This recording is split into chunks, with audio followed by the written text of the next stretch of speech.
Hey y'all, hey, how y'all doing? Let me put my keys down. You know I told y'all bring my keys outside just in case something. I don't know. I guess I'm paranoid. I'm just eating some pecans just for a snack. I'm through eating for the day. You know, it's 5:30 and I just getting home really about 10 minutes ago. I'm trying to catch the rest of the little sunlight. It's got a little cool out here. I went to take Emma. I met her at the car place, and then she needed to run some errands, and the guy said the car was gonna be ready to send, and I said, Emma, I'm tired. We was almost home, y'all. I said, well, I'll take you in the morning. So she was fussing. I said, well, so she wanted to go back out there to the car lot to sit. I took her on back out there. Then on the way home, y'all, I took the wrong exit. I passed my exit and daydreaming. Then the wrong exit, because then the block off to where I needed to go was blocked off. Then I turned wrong and was going the wrong way, going back towards Memphis. It was just a whole big mess. So it took me a minute to get home. So, you know, Memphis traffic ain't bad, you know, when you go to other cities like Dallas and Atlanta. But, you know, 5 o'clock traffic, 5 o'clock traffic. It's more than what I like to drive in. My coworker and I were talking about car. She was saying she needed another truck, and I told her I want another car, and I have been leaning towards getting me a Lexus for my birthday next year. I told her now I pretty much decided I'm just gonna get another Camry, and I'm probably gonna wait till December.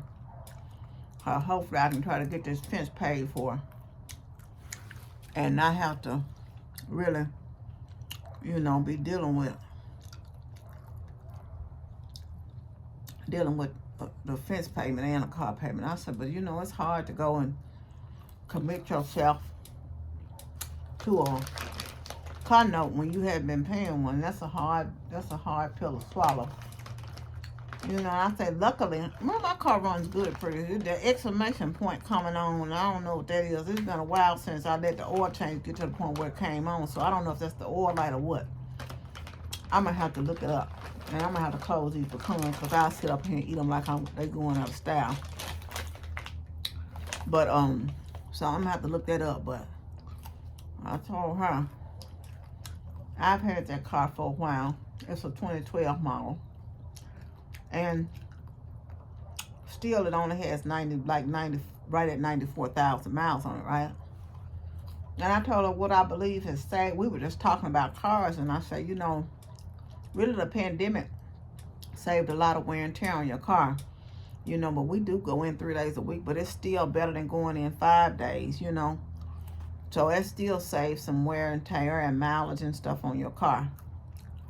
So that's been the blessing part of it, you know.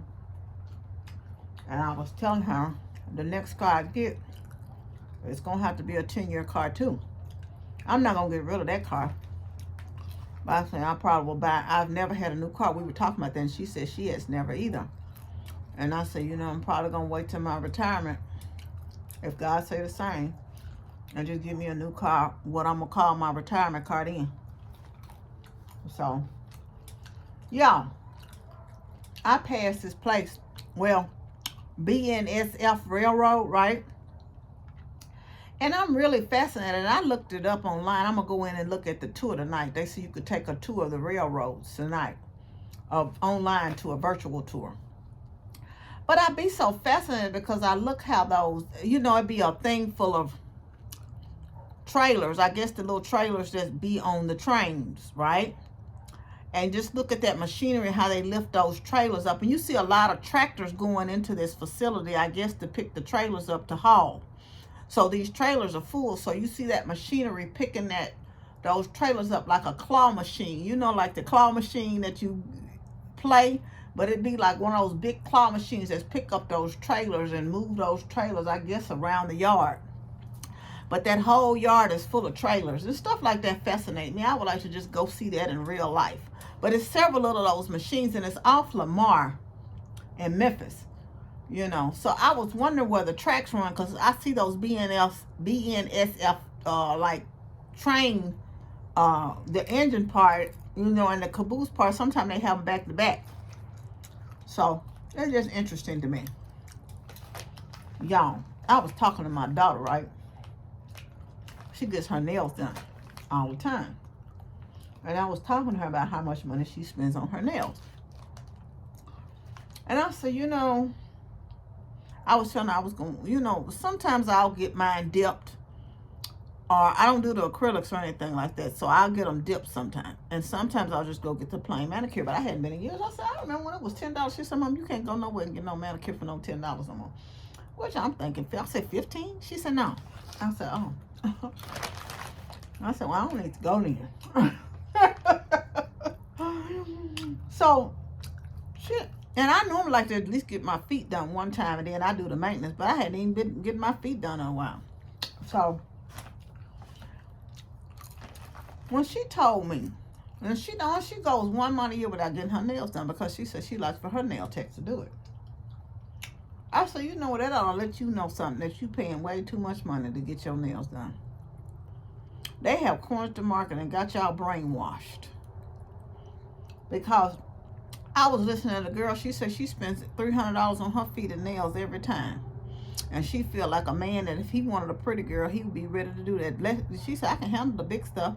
She said, I really can handle the little stuff, but if you want to get to know me and I'm spending money like that on myself, you can come correct. And this is what she was saying. And I'm like, $300 on your nails and feet, and she get them done twice a month. She was talking, right? I'm like, oh, okay. And I said, my daughter told me they close up. They from Korea. They close up a month every year, and I think it's in July that she didn't go get her nails. It was either in July or August. She didn't get her nails done that whole month. They close up because it's a family-owned establishment, and they go back to Korea for a month. No business, not making money or anything. So that lets you know they raking in money over money the other 11 months of the year. It's something. It's something else, y'all. Y'all. So, I don't know what made me think of this. I passed the liquor store today, right? Now, 2 years ago, they let the liquor store start being open here in Tennessee on a Sunday, right? I remember when I first moved to Memphis from North Dakota.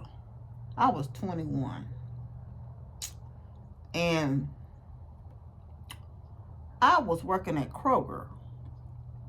And I remember during that time, this has been over 30-something years ago.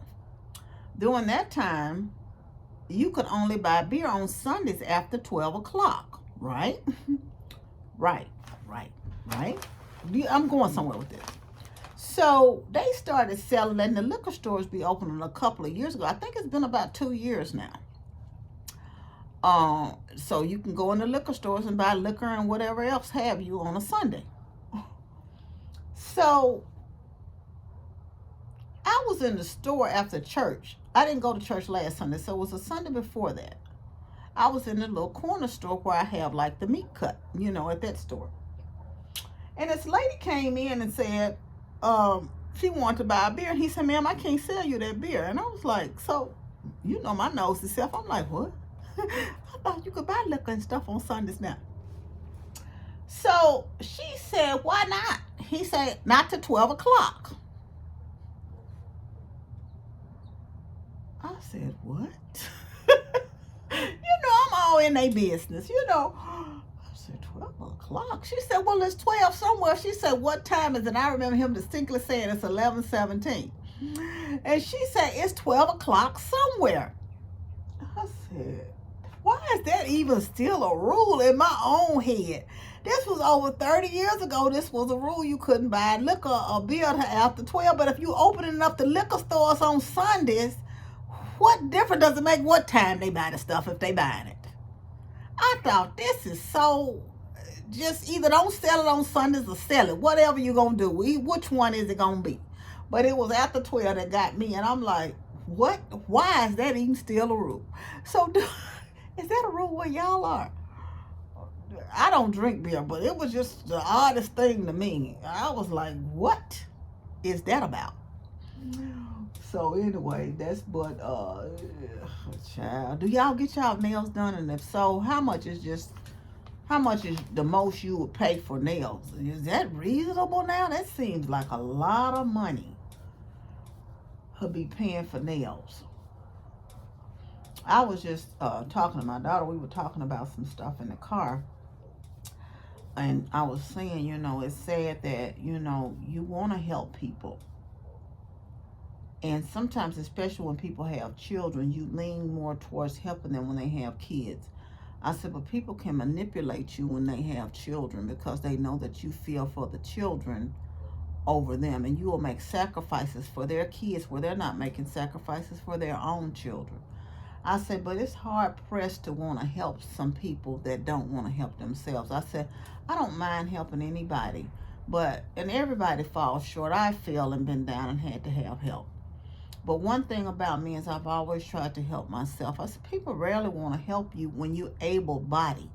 It's one thing not to be able to help yourself, but it's quite another to be able to help yourself and not want to help yourself. And people seem to think that because I have a car that I don't understand things. Because I'm like, my daughter was saying, Mama, I rode past she works downtown. I rode past the bus terminal, one of the main bus terminals downtown. She said, there's a lot of people catch the bus. I said, yeah, people depend on public transportation. Now, Memphis, public transportation is not the easiest. It wasn't the easiest one but it's a blessing. It's there. People still use it to get back and forth to work. They depend on it. People don't mind coming to take you maybe to go to a grocery store, but going back and forth to work, you can figure out the schedule. And their excuse is, I don't know how to ride the bus. Learn how to ride the bus. That's part of helping yourself. I remember when I moved back here from Knoxville. I was living in Oak Ridge, Tennessee, and my dad had a stroke, and I moved back to Memphis because, I totaled my car on the way back. So I ended up moving back down here. And I was living with my aunt briefly, and I had to go and catch the bus. We would get on that first bus, which was 5-something in the morning, if I'm not mistaken, to get on the side of town. And I was working for the transit authority then. Amber was going to school over here. I would ride the bus. We would have to transfer to get her to school. Transfer to get her to school. So I would get her to school. She would get off the bus, and I would not drop my daughter off on the bus. I would get off the bus with her. Rain, shine, sleet, or snow, I would get off the bus with her. Then the bus school took in at 7-something. So I would stay there with her until 7-something. Of course, it would be took us that long to get on that side of town. We would get off the bus.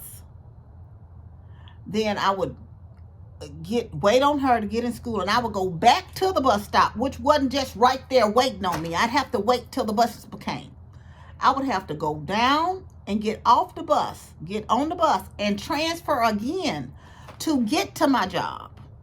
And then I would have to walk. And sometimes people would see me going into the terminal, and they would say, well, you can ride down here to, go into the gate with us. And because it was a nice walk. It wasn't like it was just right there and I'll get out the bus and go in the building. It was a nice walk to get to the building that I worked in. So, and I was like, I did that for a period of time. And then I got me another hoopty. Sometimes the guy I dated for a long period, another one of my coworkers, they would give me rides sometimes, but I didn't depend on that. In the evening time, it would be the same routine. I would have to get her. I paid for her to go to after school care at Girls Inc. So I would get her and go to Girls One till she was going to Gethsemane Gardens for a little while. And then she was going to, Brandon B. Porter's church. They had daycare for a little while. And then I got her in the Girls Inc. program. And so it was all of this had to be like, I would get on the bus, get her, get off the bus to get her. Then we would both get back on the bus, catch to the North End terminal, then get back on the bus to get out to my aunt's house, who lives in Whitehaven. So this was a routine. It was like a 2-hour thing in the morning, a 2-hour thing in the afternoon. It wasn't simple, but it was I had a made up mind that I wanted to do something for my life. And to see people now to say, well, no, the buses are inconvenient. What? It's not. It should never be inconvenient for you to do something for your life. Do something to help yourself. And if people see you saying, well, no, if somebody, people saw me getting on the bus. The times I got a ride, girl, I'll take you home. Come on, I'll go get you to go get that baby. You ain't got to be doing all that.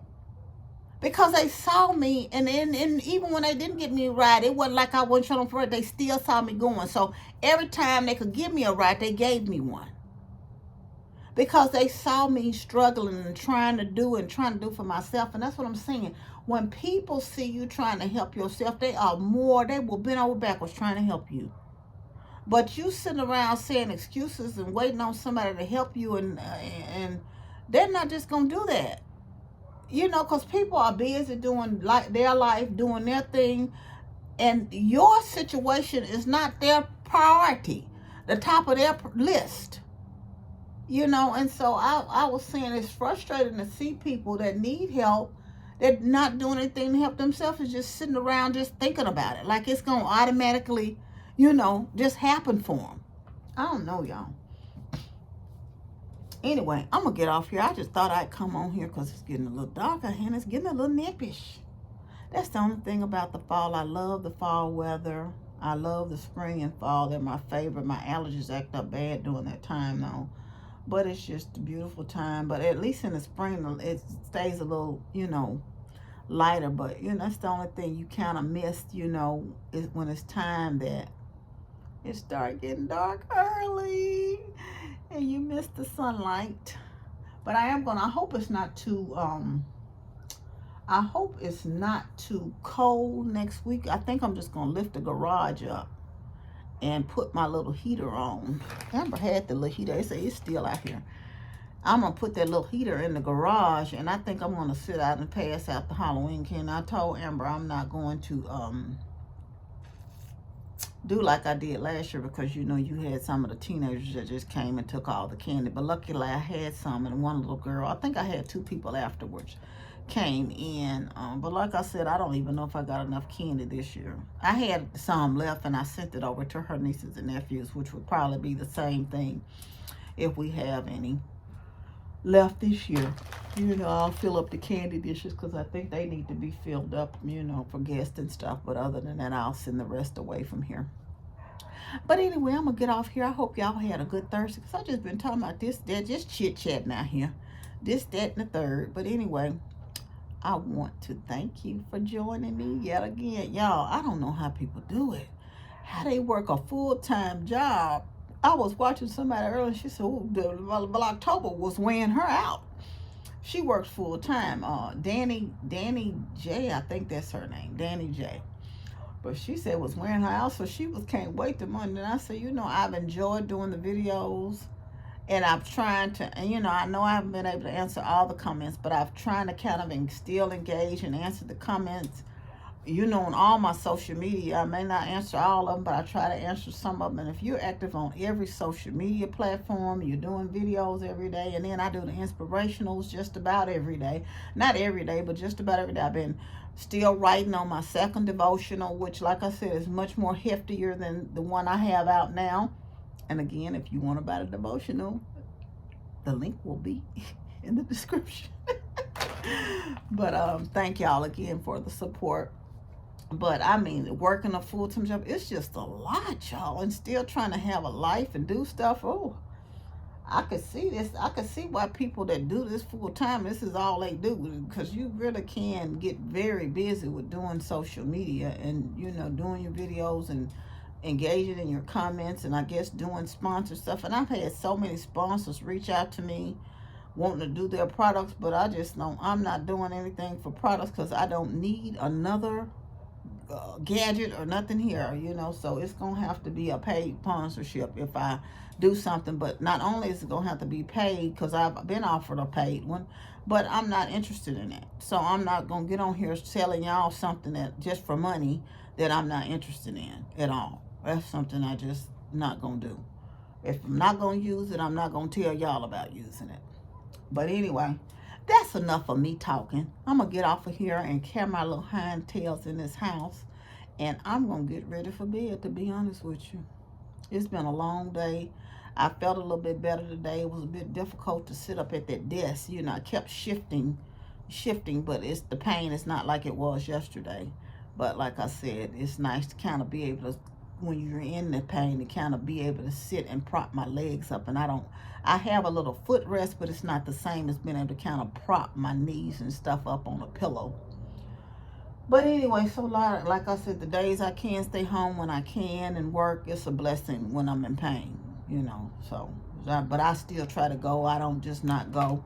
I said I was getting off here and I'm still running my mouth. Y'all used to me by now, though.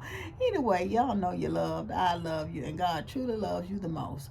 Remember to always be kind to yourself and others. Be joyful and be blessed. Love y'all, and thank you for joining me. Bye.